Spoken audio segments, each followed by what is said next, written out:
up everyone, hope you're all doing alright. Welcome back to my channel. Today we're back building another tiny house. This is the 4th tiny house for tiny house week. Oh my god, how many times did I say tiny house then? And today we're building a starter home for, I believe it's 5 sims. Up to 5 sims can fit in this house. I wanted to do like a starter home just using base game and tiny living as part of this like mini series thing, and yeah, that's what we've done today.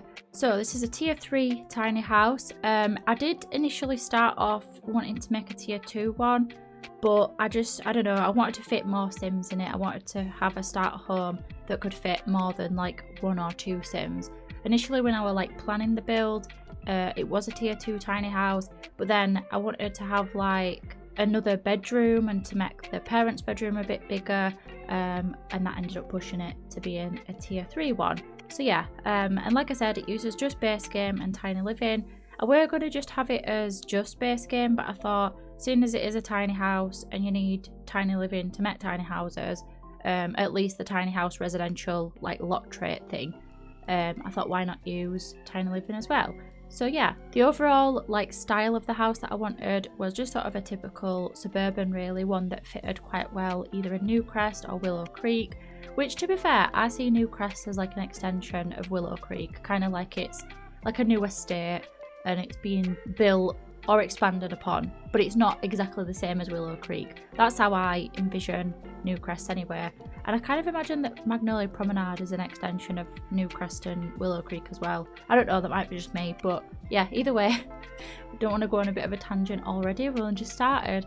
But yeah, that's the idea behind the house. I just wanted it to fit in quite well in Willow Creek, but I did actually build it in Newcrest, and I can't remember what lot I built it on, but I know that it's a 20 by 15. I think it is anyway. Yeah, I'm pretty sure it's a 20 by 15 lot. Either way, it'll be all in the description, all the lot details and everything. And then the final cost of the house, I think it's 23,280 simoleons. So it's less than the starting funds for 3 sims. So you should have plenty of money. If you move in to like 5 sims, you should have plenty of money left over. Basically how the starting funds work in The Sims 4, if you didn't know, you probably do, but I might as well tell you anyway. 1 sim starts off with 20,000 simoleons, 2 sims start off with 22, and then 3 sims start off with 24. So yeah, I wanted to make it at least affordable for 3 sims, because I imagined if you had a single parent, there's like space for 3 kids, so you'd need at least 24,000 to move in, like fresh out of create a sim sort of thing. And I also did a little driveway thing and put one of the debug cars because I thought why not. And for the landscaping, I just wanted it to be kind of like colourful and like, I don't know the word for it, but not like my usual style. I wanted to like put quite a bit of colour down, and then I also wanted to put down some flamingos for some reason. Something about this house when I first started building it really reminded me of Sims 2, and in Sims 2 those little pink flamingos, they're in Sims 2 as well, and for some reason pink flamingos just remind me of Sims 2. I think that was the first time I ever came across like flamingos being like a decorative item, because in The Sims 2 you can have them as like a lawn decoration, and you can also have them as like a wall like feature, like a light.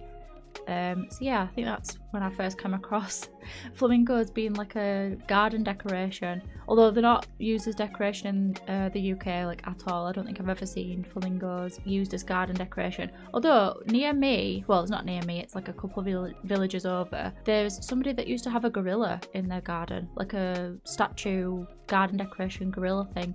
Anyway, moving on to the interior, I feel like I should expand on that, but there's not much else to say about it. They just had a massive like life-size gorilla in the front garden.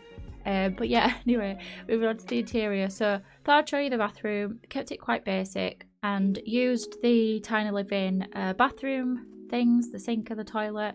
And then for the parents' bedroom, the main bedroom, I did initially start off using Get Famous because I really wanted to use that bed that we got with Get Famous, because I was kind of going for like a somewhat mid-century vibe in the like for the interior like style and everything, but I ended up swapping it out to a base game bed just because I really wanted it to be just base game and just tiny living. I didn't want to use any other packs, but then when I put that bed down I was like, oh, I'm sure having Get Famous, you know, it's not a big deal, I'll just use a couple of things from that pack. But then I was like, no, it's going to be a base game and tiny living only, because that's what I wanted to start off with initially. So I ended up swapping that out to a base game bed and to a cheaper bed as well, so that gave me a bit more money to spend elsewhere. And then for the twin bedroom, you could either have twin Sims here or just like 2 kids, or you know, even just one if you wanted. Maybe they've got the spare bed for like sleepovers. I just kept this quite basic. Again, I kind of like felt bad that they didn't have a lot of toys and a lot of stuff in the room. They have quite a small bedroom, so there's only so much you can actually fit in here. But I think if I were to add more to this room, I'd probably put like a TV on the wall, or maybe put like a console table and then put a TV on it, and then they've got like something else to do, because really they've only got that giant teddy bear and then a bookshelf, and that's kind of all they've got in the bedroom. So ideally I would have put some more toys down, some more like activity things, but I did actually put some toys on the bookshelf for the screenshots, so they've got some things that they can play with, because we had a bit of budget left over in that. And yeah, then moving on to the teen bedroom, or what I imagine would be the teen's bedroom, could also be a child's room as well. When I first started decorating this, I put a bed down, I put a bookshelf down, and then moved on, because I was like, I want to save my money for the kitchen and make sure that the Sims have got enough to like live off. So they needed fridge, cooker, kitchen cabinets, like a living area. They also need the back garden doing. Like, I wanted to make sure we had enough room for like everything else. So I kept it quite basic, but right near the end I finished that teen's bedroom off. And then for the living room, I initially started off with these Murphy bed like thingies. I don't know what they're called. Is it a Murphy bed? Where it's like the couch folds out of the thing. I think that one that I put down also becomes a bed, I'm not sure. But I initially started off with that because I like the colour of it. I really wish that they could separate that couch from that like Murphy bed thing, that fold up. I don't even know what it's called, but you know what I mean. I wish that the settee or the couch was separate, and that we could have like armchairs, because it's a really nice settee. But yeah, I initially started off with that, and then I changed it to the other ones from Tiny Living, the like more plain ones. I went back and forth a little bit with the colour scheme as well for this room, because it's kind of like all connected. So there's half of the room is the living area, and then the other half is the kitchen. I weren't really sure like what colour scheme I wanted to go with. I weren't really sure what like style I wanted and the layout and everything. There was a lot of back and forth. So if you see there's a few cuts and stuff, that's why.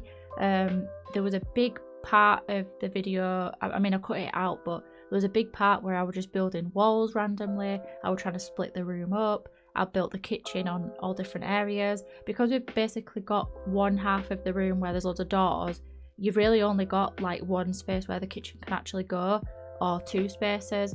And I really wanted, where that like big bay window is that I built, I really wanted the dining table to be there, but it just weren't going to fit where I could also fit the kitchen in. And yeah, I really struggled with the floor plan for this one, but I like how it turned out in the end.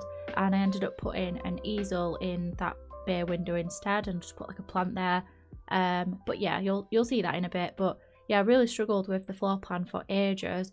But like I said, I'm quite happy with how it ended up, and I really like how the floor plan is. It's quite difficult with tiny houses to come up with the floor plan, because you need to not only keep it functional, but you don't have a lot of space to work with. So you've got to be really like particular about where you put items and have it look nice but also make sense. That's one thing that I do struggle with as a builder, is the floor plan. And oftentimes I'll make a build or I'll do a floor plan and it doesn't make sense gameplay wise, so I have to like completely change it. So it might look nice but it doesn't make sense like where things are. So yeah, that is definitely one thing that I do struggle with as a builder, where I don't really get the floor plan, or it takes a lot of effort or a lot of planning. But I think this one makes sense. I like that we've got like a bit of a wall that kind of separates the kitchen, and then you've got like a hallway type thing, and then you've got the living space. It's all kind of just, you know, easily accessible for your Sims, and you know, they can reach everything. It's all functional as well, it's all play tested. And yeah, I really like how it turned out. I really enjoy building tiny houses, and I really enjoy building in this sort of style on the interior, where everything's like kind of mid-century, kind of modern, somewhere between, you know, where it's not exactly modern, it's more sort of like a family style, if that makes sense. Like, I really enjoy putting this sort of build together. And yeah, I ended up changing the colour scheme and everything, which I think the blue really works well, especially with that brown wallpaper. I really like the sort of the finished result of it. And then, like I said, I put an easel in this corner just because it looked weird with nothing in it. And I also wanted to show you that it is functional as well, so your Sims can reach it. And yeah, I thought the easel fit quite well. Initially I was just going to put plants, but I thought it might be a bit too much looking from the outside where there's like loads of plants in the window and everything. And then for the back garden, I used a debug fence to keep the cost down, and we had quite a bit of budget left over. I think we had about £3 by this point, so I wanted to put in a pool, so I ended up doing that. Just a little one, just, you know, it'll do. I think they won't be able to really swim laps, but they'll be able to back float, they'll be able to paddle a little bit.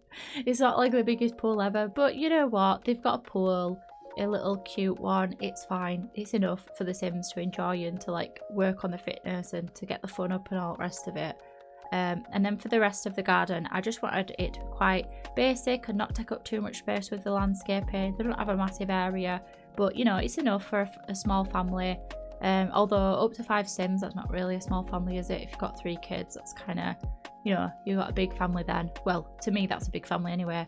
And then I also put down a, what's it called? An outdoor dining table thing. And we're going to put down a grill, but it costs quite a lot of money and I wanted to save the budget for like more decorative items. And then I also put down some gallery art as well, so you'll see all that put down in the screenshots. Putting it down gallery art doesn't actually cost any money, so it doesn't alter the cost of the build, so you can still place down a build that's got like, I don't know, 10 grand worth of artwork in it, but it doesn't actually cost that to place it, if that makes sense. But yeah, that's about it for this build. I really hope that you enjoyed this one. I had a lot of fun putting it together. I just had to do a starter home and a more base game friendly one. And yeah, let me know what you think to it. If you like this one, I'd be interested to know. But anyway, I'm going to leave you there. I'm going to leave you to watch the screenshots. I really hope that you enjoyed this video, and I hope that you're enjoying In Tiny Week so far. It's our last build tomorrow. As I recorded this voiceover, I've not actually built it yet. I've got about 3 ideas in mind and I can't settle on one of them, so that'll be fun. But you know what, I've got a couple of days yet to have it like built and recorded and all the rest of it, so I've got time. Oh, and this is me just finishing off the teens bedroom, like I said. Anyway, I'm gonna go. I hope you enjoyed the video. If you did, feel free to leave a like on it and consider subscribing if you haven't already. I hope you enjoy the rest of your day, and I'll see you later. Bye!